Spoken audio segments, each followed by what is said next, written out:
자, 이번 시간에 이제 108페이지에 나와 있는 재무상태표에 자, 부채 한번 봅시다.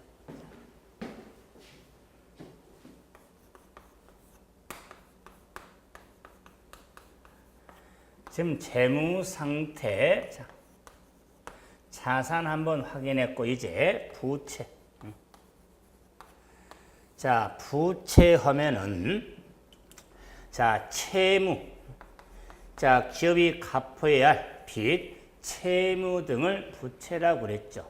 자, 이 부채무 등을 KIFRS에서는 경제적 의무라고 그랬죠. 경제적 의무. 자, 그랬을 때 이 부채 항목도 자, 외상, 매입급 등 다양한데 역시 부채도 금융부채,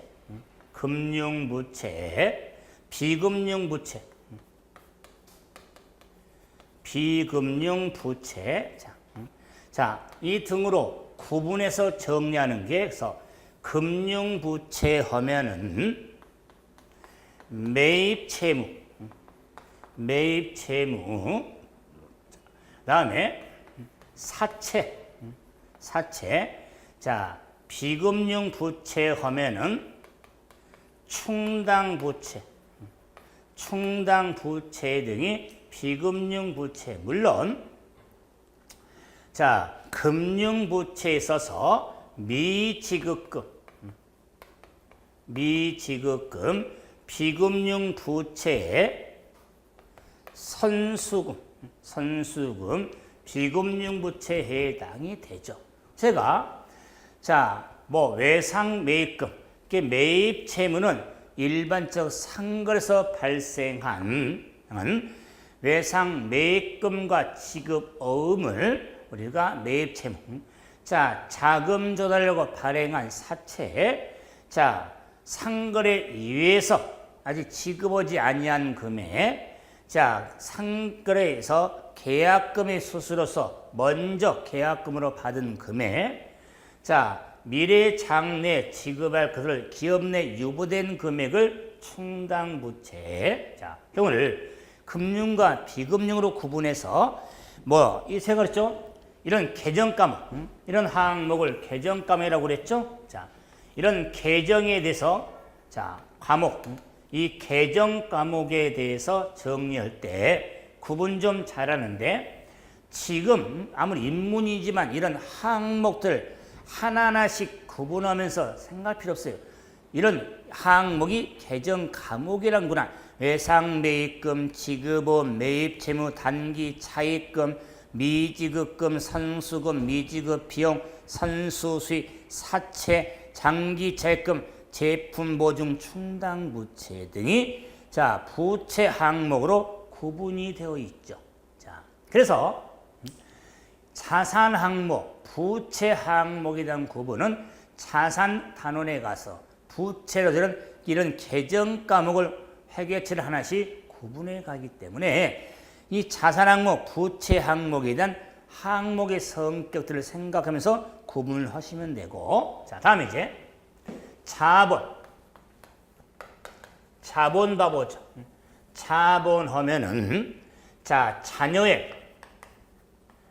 자녀액을 의미하는데 이 자녀액을 순자산이라고도 합니다. 순자산이지 총산의 순자산인데 자녀액 순자산은 토탈 자산에서 토탈 부채, 총 부채를 차감한 자녀액을 순자산이라고 하는데 이걸 캐피탈 자본이라고 하겠다. 그래서 자, 황금으로 자산하면은 경제적 자원 그랬죠? 부채는 경제적 의무 그랬죠? 그런데 자본은 자산서 부채를 차감한 자녀액으로서 순자산을 의미하는 겁니다. 그래서 우리가 자산이 뭐냐, 부채가 뭐냐에 대한 정의를 할 수가 있는데 자본만큼은 자산서 부채를 차감한 잔여액을 의미한다. 잔여액을. 그렇기 때문에 이 자본에 있어서 구분, 자본의 분류는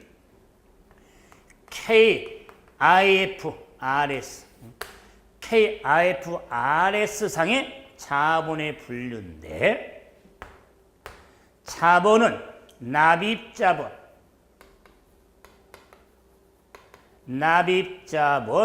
이익잉여금,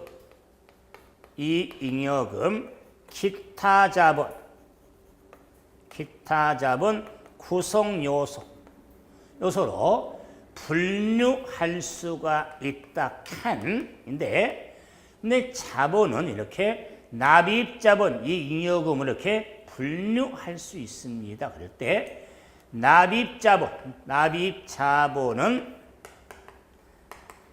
자본금이 있고 자본잉여금이 있고 자본조정이 있는데, 자, 우리 지금 교재에는 자본조정을 기타 자본 구성요소로 해놨잖아요. 그래서 자, 그런데 저는 자본조정도 납입자본을 분류하니까 뭐가 옳으냐 그걸 따지지 마시고, 무슨 의미냐면 KIFRS에서는 납입자본, 이익여금, 기타 자본 구성으로 분류할 수 있다고 그러지, 납입자본은 이런 항목들, 뭐 기타 자본 구성 요소에는 자, 일반 적립금, 자, 기타 포괄, 손익, 자, 누계 이런 항목들이 있는데, 이런 분류는 KIFRS상의 분류가 아니라 일반적인 분류거든요. 그런데 저는 뭐 제가 정리하는 다수 입장에서 봤을 때 이 자본 조정을 납입자본으로 분류하는 게 전 합당하다는 의미지 잘못됐다는 말 아니에요. 그러면 시험에서는 자본 조정은 납입자본의 항목이다, 그런 문제는 없습니다. 왜 그럴까요? 기준이 없으니까. 그런데 저는 자본 조정을 납입자본으로 분류해서 정리해 드릴 거다, 그 말이에요. 그래서 지금 입문서지만 약간 차이가 있을 때 있는데 정리를 하시고, 다시 말해서 KIFRS에서는 납입자본, 이익여금, 기타는 분류할 수 있고, 이걸 세분류할 수 있어요. 세분화할 수 있는데, 세분화는 자본금, 납입, 자본금, 이익여금 또 이렇게 세분류할 수가 있거든요. 자세히. 그러기 때문에 큰 항목에서 제가 정리한 이유는 뭐냐면, 지금은 자본금하고, 그러면 납입자본은, 자본금은 논란이 없어요. 자본금하고 자본하고로 구분이 필요하다. 무슨 구분이? 자본은 전체 토탈이고 자본금은 납입자본 한 항목이 된다, 그 말이에요. 그렇기 때문에 자본의 크기하고 자본금 크기는 일치한다고 보지를 않습니다. 특히 주식회사 회계에서는 개인기업은 일반적으로 자본금이 자본이에요. 그런데 우리는 회계 처리할 때는 KIFRS에서는 외관법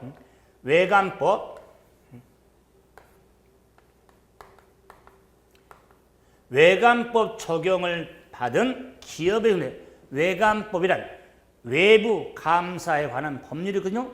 외관법에 적용 법률을 받는 기업에 적용이 되기 때문에 주로 주식회사다, 그 말이에요.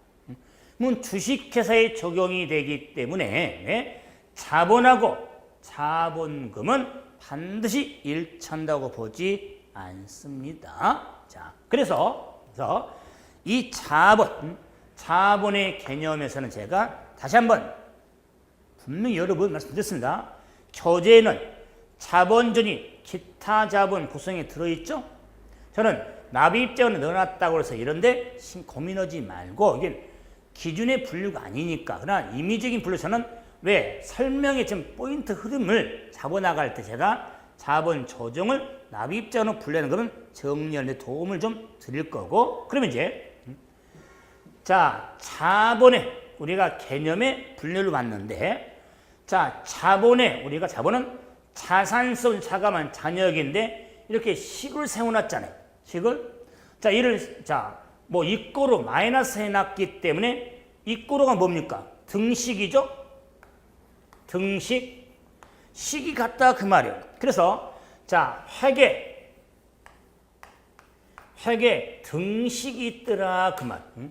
자, 그럼 회계 원리도 회계 처리하는데 어떤 과정으로 식이 많습니다. 식이 많은데 이걸 회계 등식이라고 하는데, 이 회계 등식에는 자본 등식이 있더라 그 말이에요. 그래서 자본 등식. 그러면 등식은 식이 등 같다는 거잖아요. 그러면 자본 등식의 짱은 제가 이미 설명하면서 식을 만들어 놨지만, 자본 이꼬르는 자산 마이너스 부채를 자본 등식이 되는 겁니다. 자본 등식. 자, 그래서 자본의 이꼬르다 그 말이에요. 이꼬르. 자, 그러면은 이 자본 등식을 한번 변형을 하면 보세요. 자, 변형이 뭐냐면 부채 등식. 자, 부채 식이 같다. 그냥 부채 등식 하면 부채 이꼬르 자산 마이너스 자본. 이게 부채 등식이다 그 말이야. 등식. 자, 그래서 등식이란 식이 같다. 자본의 식이 같다. 부채 식이 같다 그 말이야. 다시 말해서 회계 등식에 자본 등식만 있는 줄 알아. 이 자본 등식을 변형해서 그래서 우리가 시험적으로는요, 자본이 얼마냐도 물어보지만 부채가 얼마냐 이런 것도 잘 물어봐. 근데 부채는 이꼬르는 자산과 자본 크기 아래 뺀 금액이 부채가 되는 겁니다. 자, 이의 변형으로서 자산 이꼬르 부채 플러스 자본. 자, 이런 식도 만들 수가 있다. 자, 그래서 자산은 부채에서 자본을 더한 거. 자, 이걸 또 변형을 해서 바로 정리하면 재무상태표라는 게 있는데, 이 재무상태표 등식이라고 하는 겁니다. 그러면 재무상태표라는 표를 만들 때 재무상태표 등식을 활용할 수가 있는 겁니다. 그렇기 때문에 이 재무상태표 등식을 다른 말로 하면, 그렇죠, 자산 등식이다 그 말이야. 자산 이꼬르다 그 말이야. 자산 이꼬르는 부채 플러스 자본이지 부채 마이너스 자본. 역시 기출유형. 자산은 부채에서 자본을 더한 가산한 금액이지 부채에서 자본을 뺀 금액이다, 차감 금액이다 아니죠. 우리 회계시험의 지문형이 할지라도 식을 변했을 때 뭐 어렵디 어려운 그런 식만 나오는 게 아니. 자, 그랬을 때 이런 회계 등식은 많지만 자본 등식, 부채 등식, 자산 등식의 재무상태표 등식까지 한번 표를 확인할 수가 있다. 그러면 자, 지금까지 공부했던 우리가 재무상태표 항목을 봤죠. 자산 과목, 부채 과목, 자본 과목에 이제 예제 1번에 한번 계정 과목을 한번 연결해봐라 그랬습니다. 그 계정 과목 성격이 어떻게 되는지 한번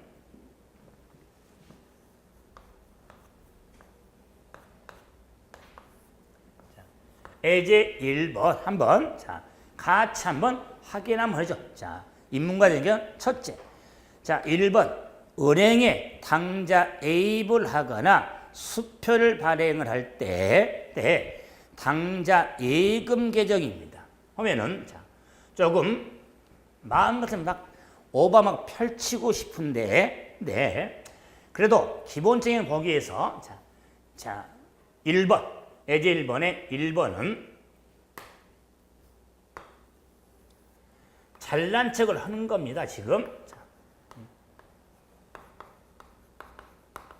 당좌 예금 T자가 씁니다.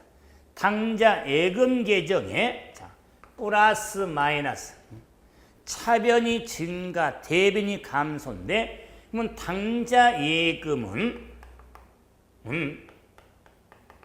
자 X 표시 금액 3개는 금액을 의미하는 거죠. 금액에서 차변은 당좌 에입 자 은행에 당좌 에입을 하면 자 당좌임이 증가되고 자 수표 자 물품 대금의 수표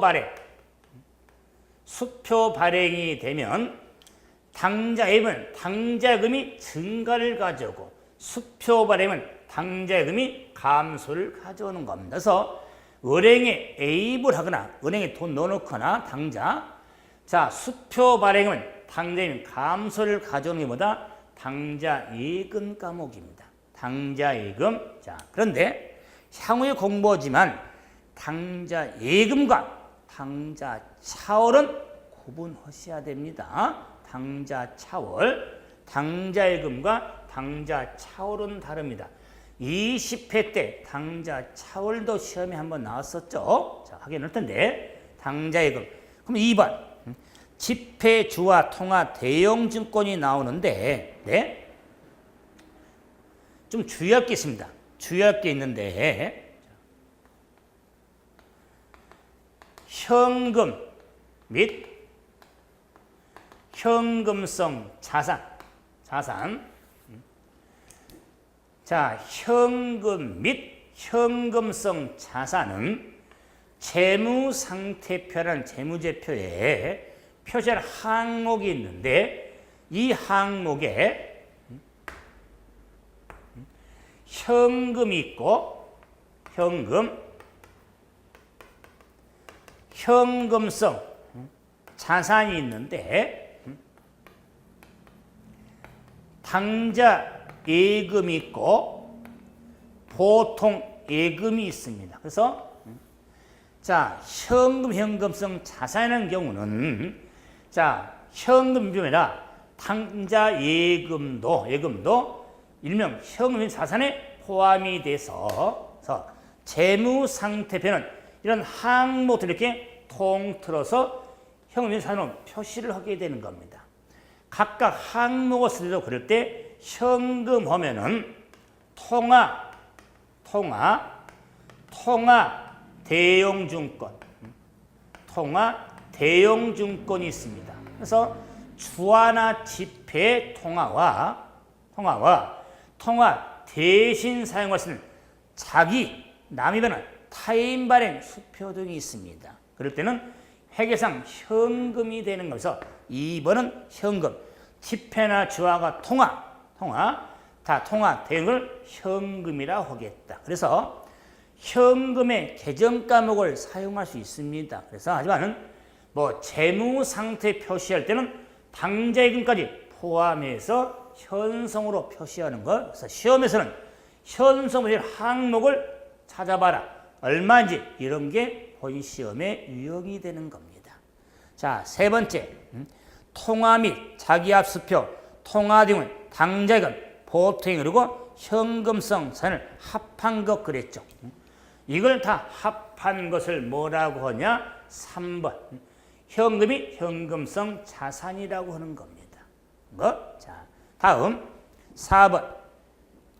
만기가 1년 이내 정기예금, 정기적금을 의미한다. 자, 그래서 자, 4번은 1년 이내니까 단기인데 정기예금, 정기적금도 우리가 자, 금융 우리가 상품이 되는데, 네. 지금 교재에는 4번을 단기 금융 자산을 이렇게 표시해 놨죠? 자, 그런데요. 봐보세요. 자, 여러분이 정리를 할 때 금융산 또 언급을 하지만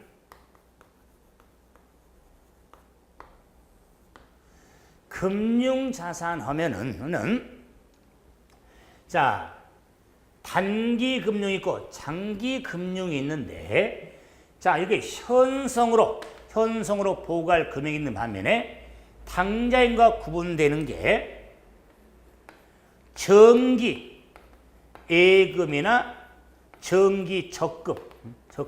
자, 그래서 정기 예금과 정기 적금은 자, 현금 자산으로 분류가 한 게 아니라 정기 예금은 금융 자산 항목의 일련이 되기 때문에 단기 금융에서 이렇게 분류가 되어지는 겁니다. 1년 내에 토리한 거는.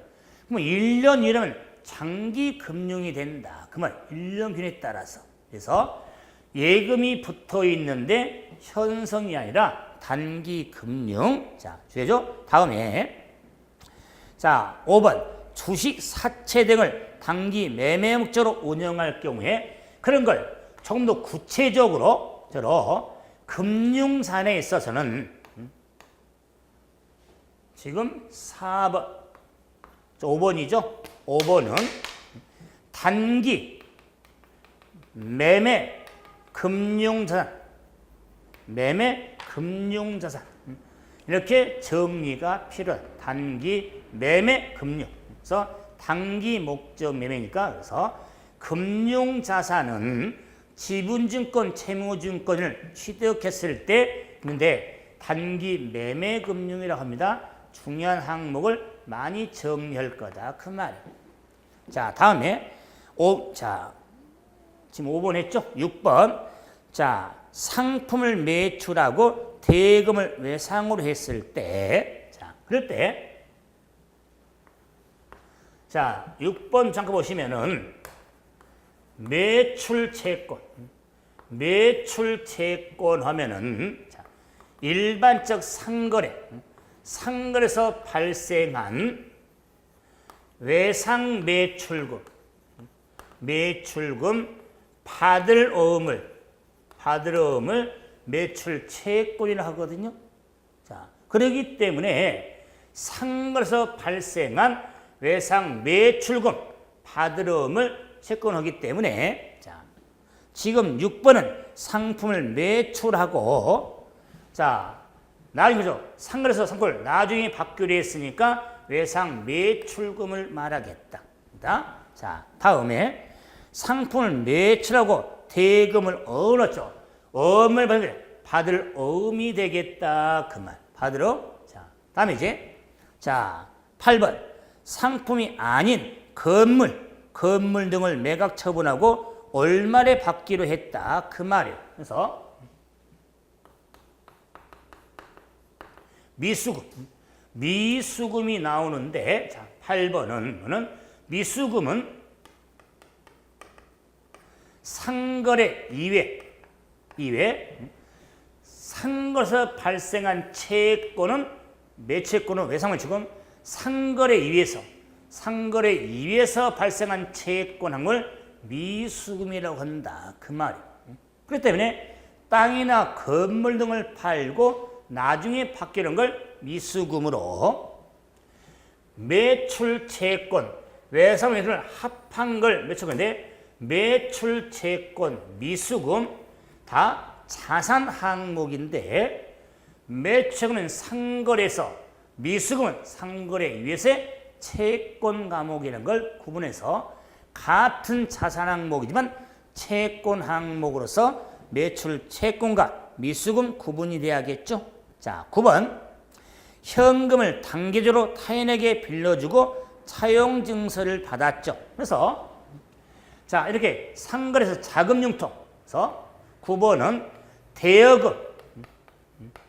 대여금 설명인데, 그래서 자, 자금 금전을 대하고 대차항이 나타낸 게 대여금으로서 자 1년 기준에 따라서 단기 대여금과 장기 대여금 단기 대여금 1년 내 도래하는 거 1년 이후를 구분해서 당겨서 자 예제는 단기적이죠.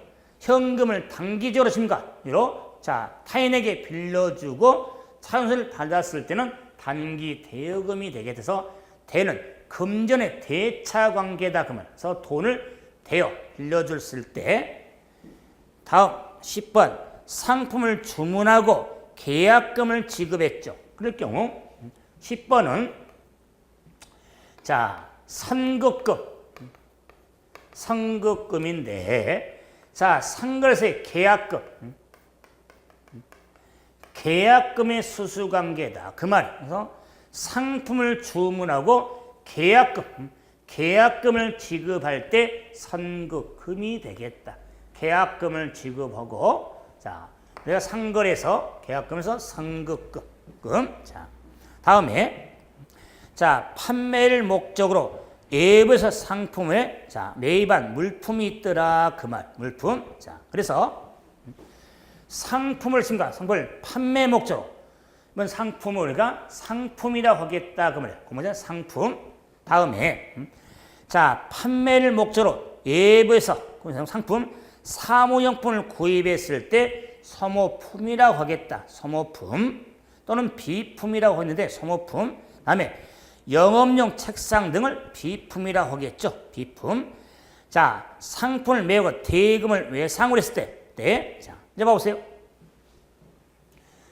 자 6번 지금 8번 자 9번 10번을 제가 선 이유는 자 매출 채권 자산 미수금 자산 대여금 자산 선급금 자산 자 항목들인데 자 부채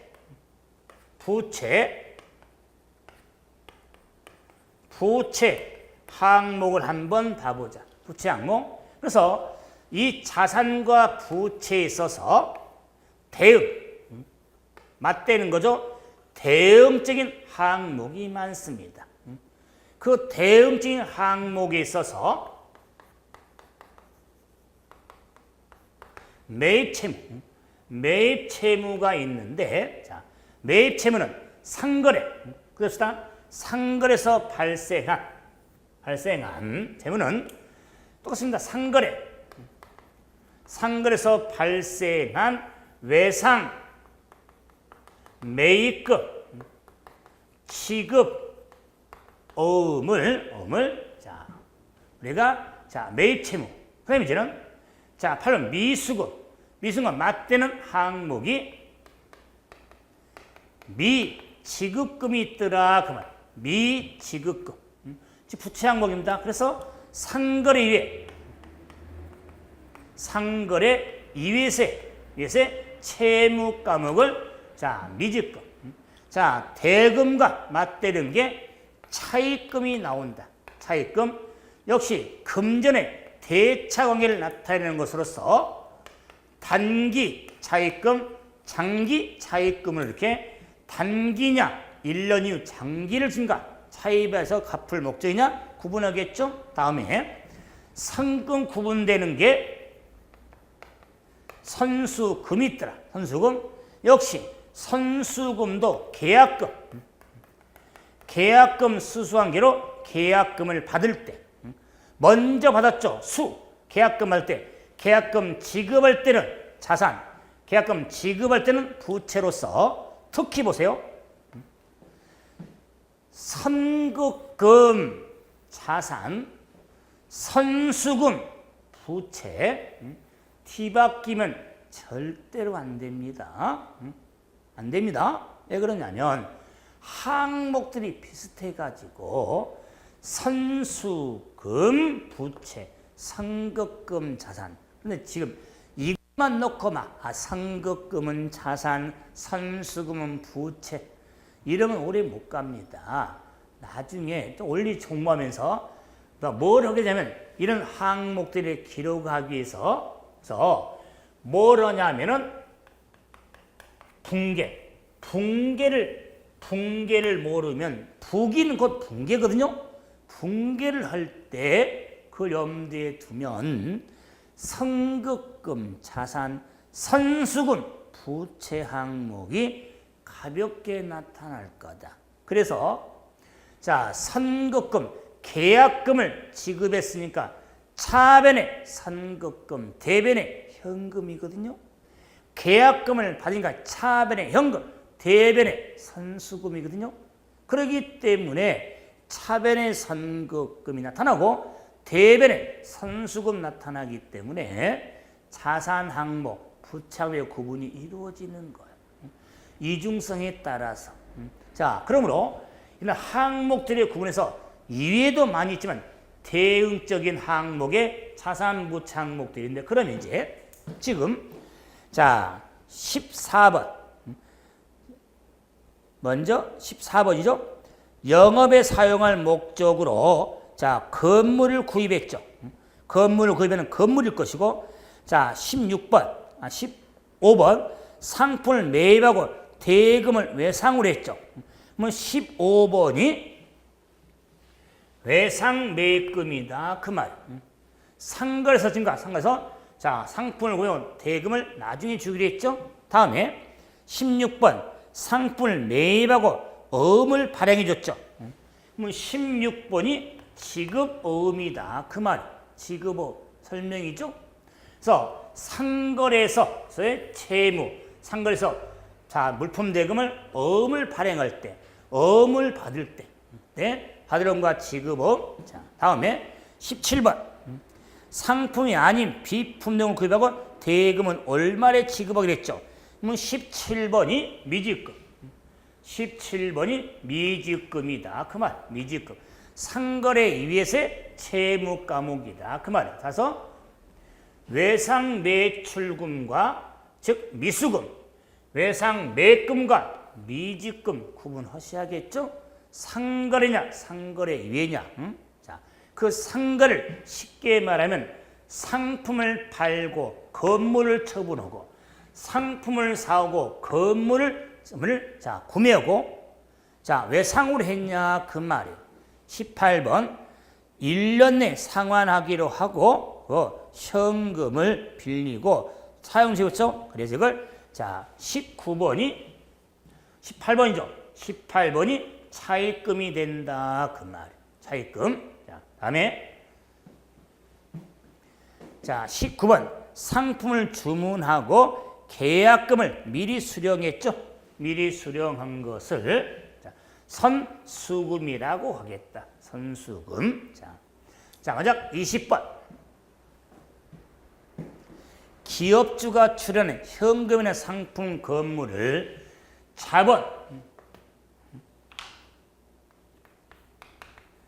자본하고 자본 금융이죠. 그래서 자본은 항목에다 우리 분류지만은 계정 과목은 자본 금이 되죠. 그래서 기업주가 출자한 금액을 우리가 자본 금이라고 합니다.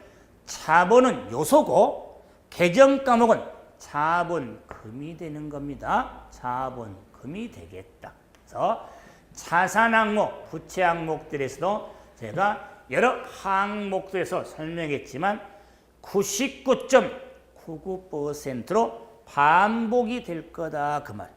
반복이 될 거니까 계정 과목들을 하나하나씩 정리를 하게 될 거다. 자, 그러면 이제 자 111페이지에 이제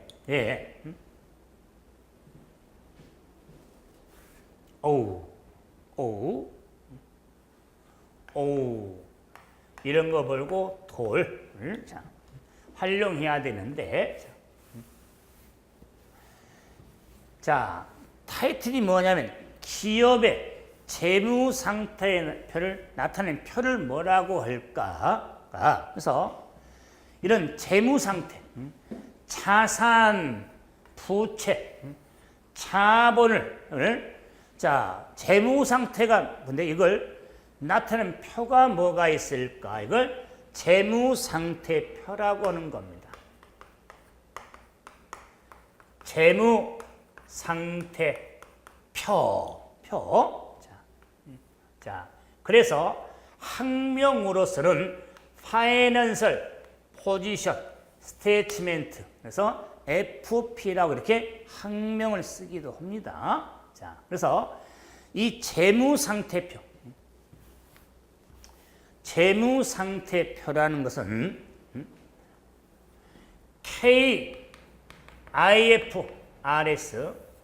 KIFRS에는 재표라는 게 있습니다. 재무제표.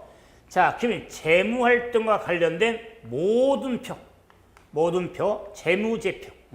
이 재무제표 중에 하나가 재무상태표가 있는 겁니다. 그래서 자, KIFRS는 재무제표를 자, 나타내고 있는 그 중 하나가 재무상태표라는 게 있습니다. 그러므로 재무상태표가 뭐냐?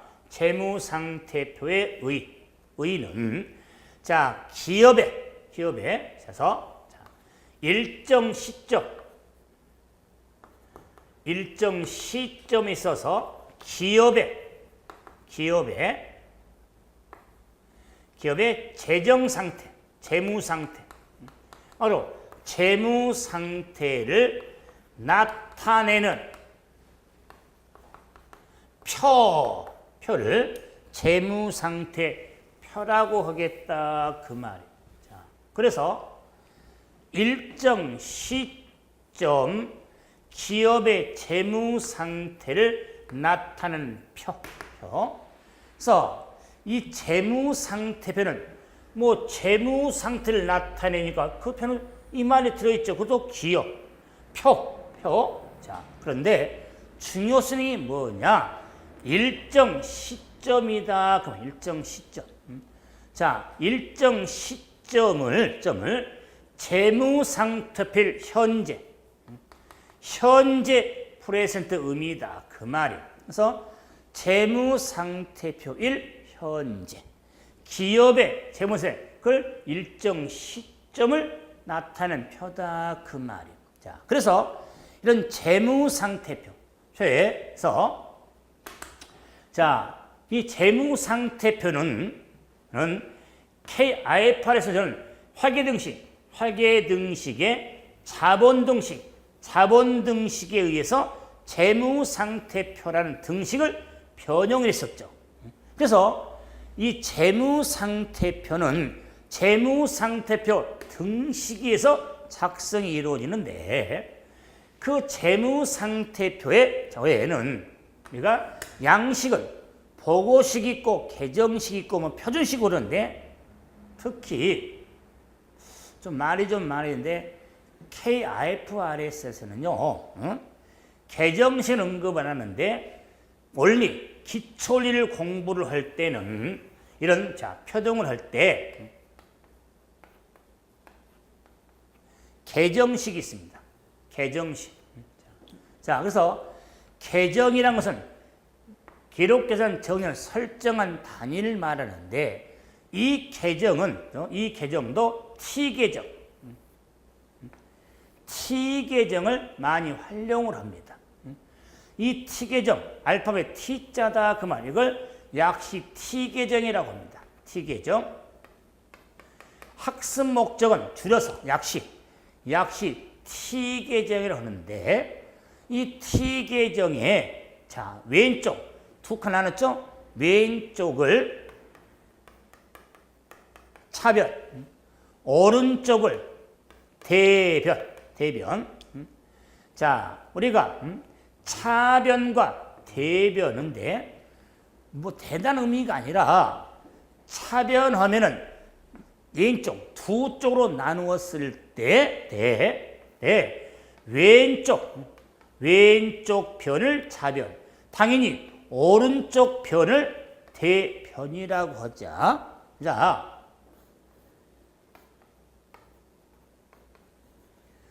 묵시적 약속이다 그 말이에요. 뭐라고요? 약속, 프로미스, 약속.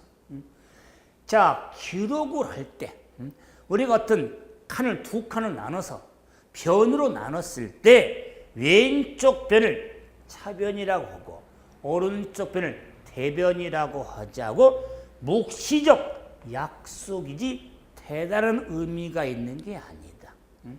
의미가 있는 게 아니고 그 묵시적 약속에 따라 왼쪽 변을 차변, 오른쪽 변을 대변이라고 하는 겁니다. 그러므로 약속은 지켜야겠죠. 그런데 여러분이 기분 나쁘다고 왼쪽 변을 대변, 오른을 차변하면 난리 납니다. 약속 어기면 한 대 얻어 터집니다. 표현이 그렇지만 그래서 왼쪽 변을 차변, 오른쪽 변을 대변 이렇게 우리 약속을 정리하는데 제가 이 약속이란 말을 좀 많이 쓰는데 회계 있잖아요. 사실은요. 시작은 약속이에요. 그래서 여러분 약속은 지키면 되는 겁니다. 그런데 이러신 분 있어요. 약속은 약속된 것을 왜 굳이 따지냐 그 말이에요. 그 따지는 사람이 좋아하는 사람이 있잖아요. 전 공부를 할 때 좀 그게 정리하면서 그 과정이 왜 그럴까 좀 더 이렇게 따져가면서 이렇게 자세히 현상하면 학습하는 방법은 틀린 건 아니에요. 그런데 이미 이렇게 하자고 약속이 돼 있는 것을 왜 여러분 스스로 따지냐 그 말이에요. 앞으로 회계원리 공부할 때 묻지도 말고 따지지도 말고 정리할 내용이 몇 개가 있습니다. 그게 약속된 겁니다. 약속된 건 지키면 되는 겁니다. 그렇게 활용하시면 돼요. 여러분이 따지지 마라 그 말이에요. 제가 귀에 따갑도록 할 겁니다. 약속은 지키면 되는 겁니다. 따지지 마라. 그 따진 사람은 회계를 이렇게 따진 사람은 다시 말해서 당연하지만 왼쪽 변을 차변, 오른 대변 이건 한 시작에 불과하는 겁니다. 약속은 지켜야 됩니다. 자, 그럴 때 이 차대변에 개정식으로 했을 때 이 재무상태표 등식을 활용했을 때 자산 이꼬로 자본이 나오는데 이 경우 부채 플러스 자본이죠. 그래서 타인 자본, 자기 자본 등의 이런 개념들이 갔는데 111페이지 이거 좀 활용을 좀 해보시고 제가 기본 수업 할 때 정리할 겁니다. 그래서 이 재무상태표 등식 관련해서 예제 2번이 나와 있네요.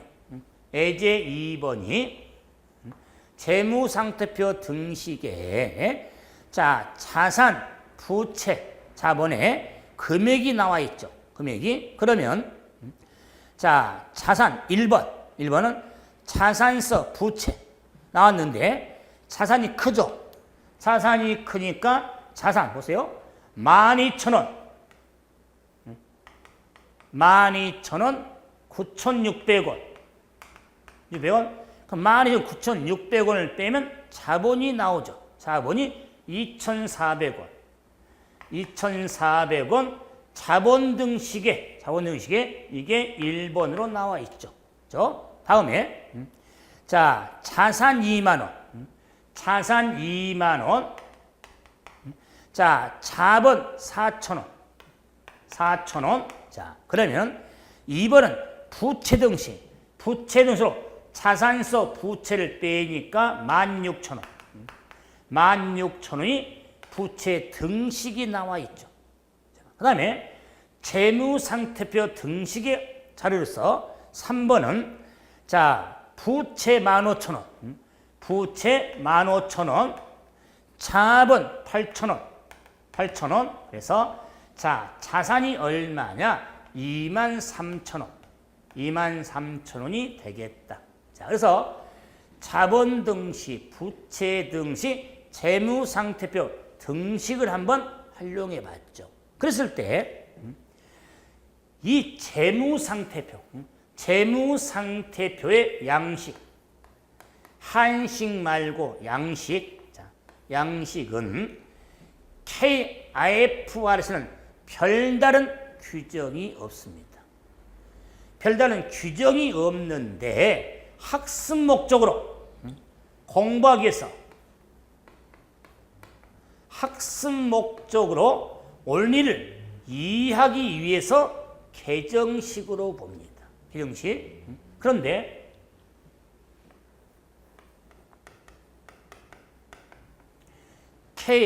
IFRS는 별다른 양식의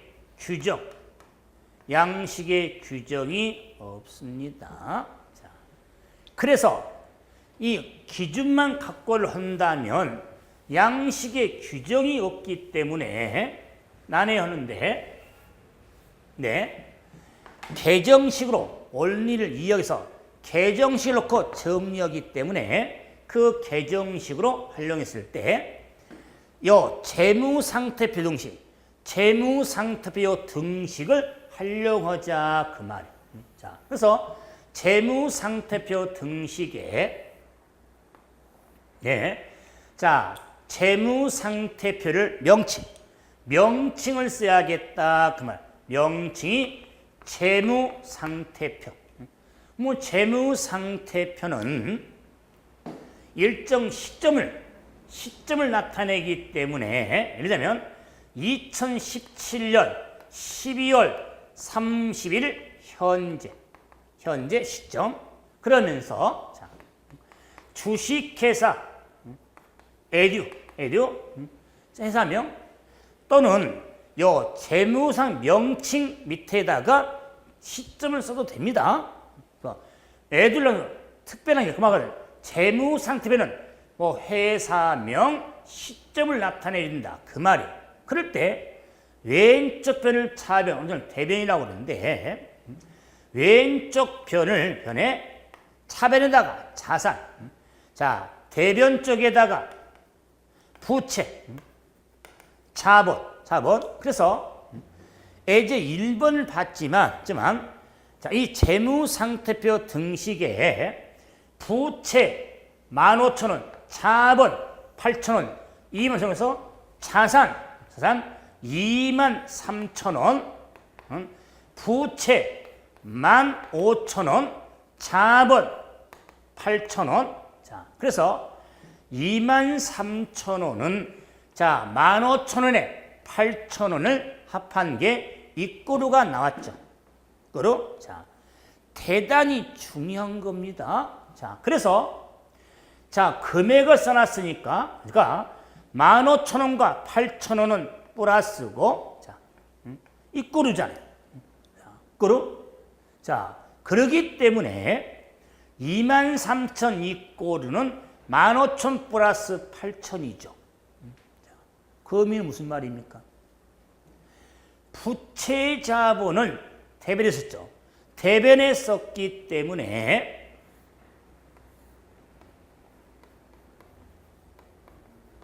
같은 변은 플러스입니다. 그 말이에요. 같은 변은 변의 성격에 합한 거다. 그 말. 한 거. 자, 그러면 이제 재무상태표에 차변에 기록한 금액과 대변에 기록한 금액은 일치가 됩니다. 이꼬로.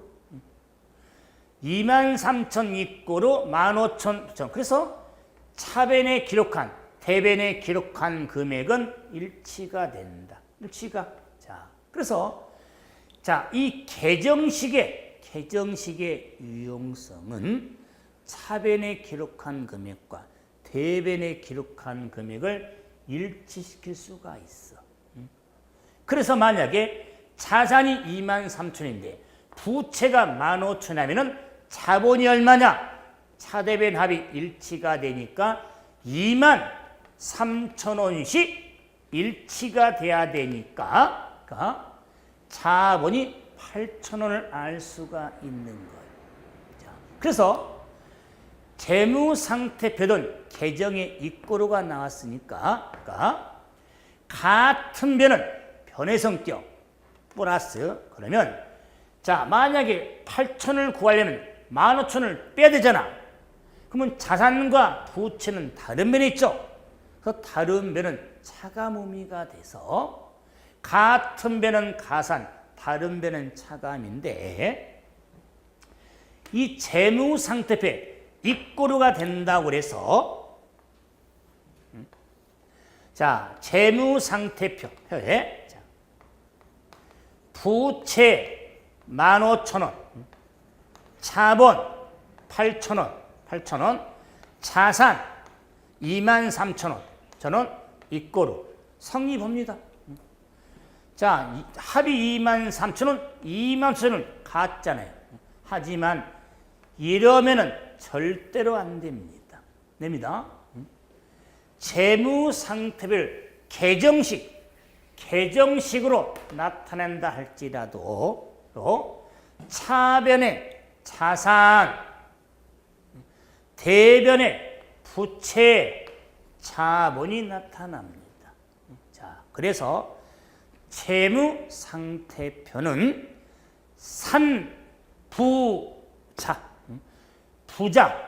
부자지간은 뗄 수 없어. 왼수지만 부자지간은 뗄 수 없어. 같은 면이 있어야 된다 그 말.